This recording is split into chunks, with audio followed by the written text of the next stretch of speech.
Hello guys, ഇന്ന് നമുക്കൊരു birthday hamper എങ്ങനെ സെറ്റ് ചെയ്യാമെന്ന് നോക്കാം. മോനിക്ക് വേണ്ടി ഉണ്ടാക്കിയ ഒരു സ്പെഷ്യൽ ഗിഫ്റ്റ് ഹാമ്പറാണ്. എനിക്ക് വരുന്ന വർക്കുകൾ ചെയ്യുന്നത് കാണുമ്പോൾ അവൻ എന്നോട് എപ്പോഴും പറയും, എനിക്കും ഇതുപോലെ ഒന്ന് സെറ്റാക്കി തരണം കേട്ടോ. അങ്ങനെ ഞാൻ വിചാരിച്ചിരുന്ന ഇപ്രാവശ്യത്തെ ബർത്ത്ഡേക്ക് അവന് ഒരു ഹാമ്പർ സെറ്റാക്കാം. ഇതിൽ അവന് ഇഷ്ടപ്പെട്ട ചോക്ലേറ്റ്, ഹോട്ട് വീൽ പറഞ്ഞാൽ അവന് ഭയങ്കര ക്രേസുള്ള ഒന്നാണ്. പിന്നെ കളേഴ്സ്, പെൻസില് ഒക്കെ വെച്ചിട്ടാണ് ഈ ഹാമ്പർ സെറ്റാക്കിയിട്ടുള്ളത്. ഇത് ഞാൻ വളരെ എക്സൈറ്റഡായി ചെയ്തൊരു വർക്കാണ്. ഇത് ചെയ്യുമ്പോൾ എനിക്കത് അവന് ഇഷ്ടമാണോ അല്ലേ എന്നൊക്കെ ഒരു കൺഫ്യൂഷൻ ഉണ്ടായിരുന്നു.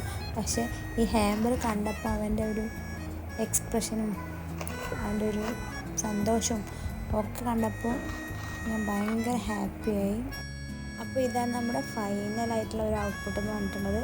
അപ്പോൾ എല്ലാവരും ഇഷ്ടപ്പെട്ട ലൈക്ക് ചെയ്യുക, കമൻറ്റ് ചെയ്യുക, സബ്സ്ക്രൈബ് ചെയ്യുക.